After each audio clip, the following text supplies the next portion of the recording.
Dobrý večer, my sme Jana Hrušovská-Durajová a Lena Kušníriková a rady by sme porozprávali o našom časozbernom filme Pozor, padá SNG, ktorý mapuje posledných 10 rokov rekonštrukcie galérie a tú rekonštrukciu viedla Alexandra Kusa, ktorá je už dnes odvolanou riaditeľkou.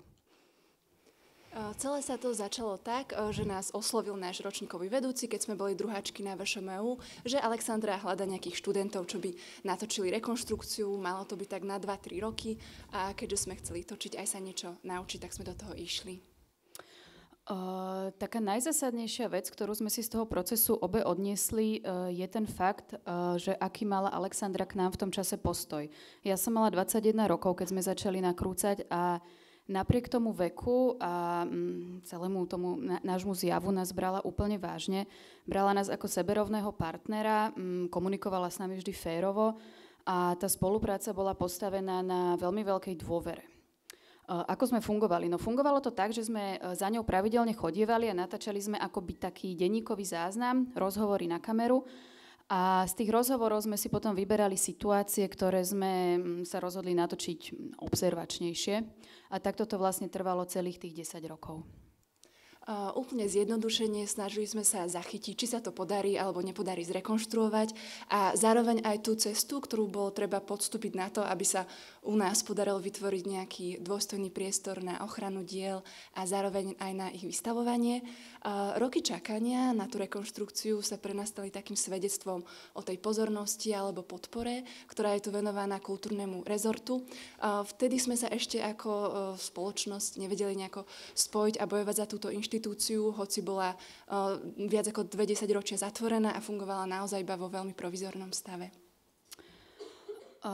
Tá spolupráca s Alexandrou bola celé tie roky postavená v podstate iba na dôvere. Mali sme dohodu, že môžeme nakrúcať, čo chceme, ale ona to chce pred zverejnením vidieť. My sme jej to potom aj ukázali pred zverejnením, ten zostrih. Ona k nemu mala cca 7 pomerne zásadných pripomienok, ktoré jej trošku vadili. Ale v zápäti si ako keby sama vyargumentovala, že chápe, prečo tam tie pripomienky sú a akceptovala to a nechala ten strih bez zásahov. Najväčší problém na tom projekte sme boli my dve samé a to, že za tých 10 rokov človek trošku zmení názor na to, čo sa mu páči a pristihli sme sa pri momentoch, že sme občas každá točili a strihali trošku iný film. Ale aj vďaka tomu vlastne ten film spája to, čo každú z nás na tom najviac priťahovalo. Na jednej strane sú to emócie, osobný príbeh a aj také vzrušenie, že ako to vlastne dopadne. A na druhej strane je to ten boj za ideály, za kultivovanosť spoločnosti a aj za ochranu našich diel kultúrneho dedičstva. Celý čas sme mali takú dilemu, že vlastne ako to celé dopadne a nevedeli sme, že kedy to skončí a že kedy máme vlastne prestať nakrúcať. Takže sme mali také 3 varianty. Jedna je, že to skončí happy endom, druhá, že ju odvolajú v procese rekonštrukcie a tretia, že to nikdy nedokážeme ako spoločnosť rekonštruovať.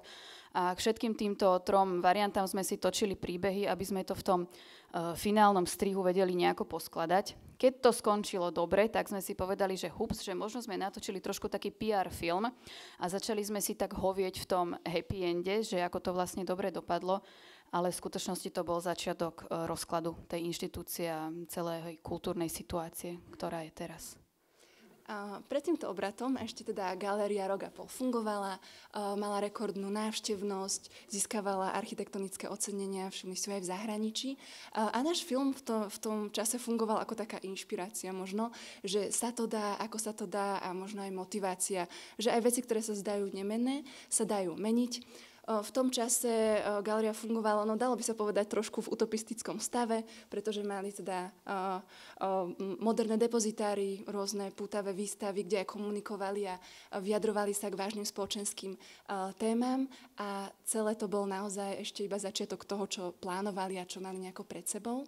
Celé sa to ale zmenilo 12. augusta, keď Alexandru Kusu odvolali z pozície generálnej riaditeľky. Náš film sa vtedy tak nejako zmenil a stal sa takým záznamom doby a zároveň aj to fungovanie, ako bolo nastavené v galérii, začalo byť ohrozené. Dôvod, pre ktorú odvolali Alexandru Kusu, je rodinkárstvo.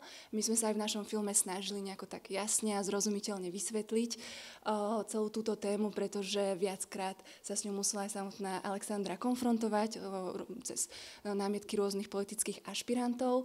A vlastne náš film vtedy začal fungovať aj trošku ako vysvetlenie pre verejnosť.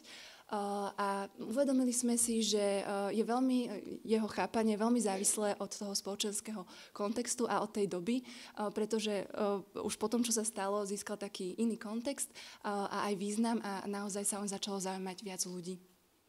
Hneď ako Alexandru Kusu odvolali, tak sme ten film zverejnili zdarma na DaFilms online a za 2 týždne ho videlo 6 000 ľudí, čo bolo pre nás vlastne strašne veľa, lebo na v podstate lokálny a obyčajný film to bolo takže pre nás zaujímavé, ale najzaujímavejšie bolo to, ako to ľudia začali úplne inak reflektovať a čo k tomu filmu začali hovoriť. No a to, že nám Alexandra vtedy dala šancu, pre nás strašne veľa znamenalo aj profesne, ale aj ľudsky. A by sme vás tak chceli povzbudiť, že možno ak robíte nejaký zaujímavý projekt, tak kľudne prizvite dokumentaristov, lebo to môže byť zaujímavá spoločná cesta pre obe strany. V našom filme je hlavná postava Alexandra, ale vieme, že za rekonštrukciou a celým chodom galérie stojí obrovské množstvo ľudí, ktorí teraz oči v oči pozerajú na to, ako sa tá inštitúcia rozpadá. A my by sme im chceli vzdať aspoň symbolicky takú veľkú podporu. A teda napriek tomu, že film je o jednej postave, tak vieme, že to je obrovské kolektívne dielo. Alexandra zrekonštruovala galériu a teraz vlastne súčasťou vyjadruje sa vlastne k aktuálnej politickej situácii a pokúša sa vysvetľovať ľuďom úlohu a význam také kultúrnej inštitúcie ako galéria. A preto veríme, že nezostaneme ticho, budeme sa pýtať a že sa nezmierime s tým, ako je to aktuálne v našej kultúrnej situácii. Ďakujeme. Ďakujeme.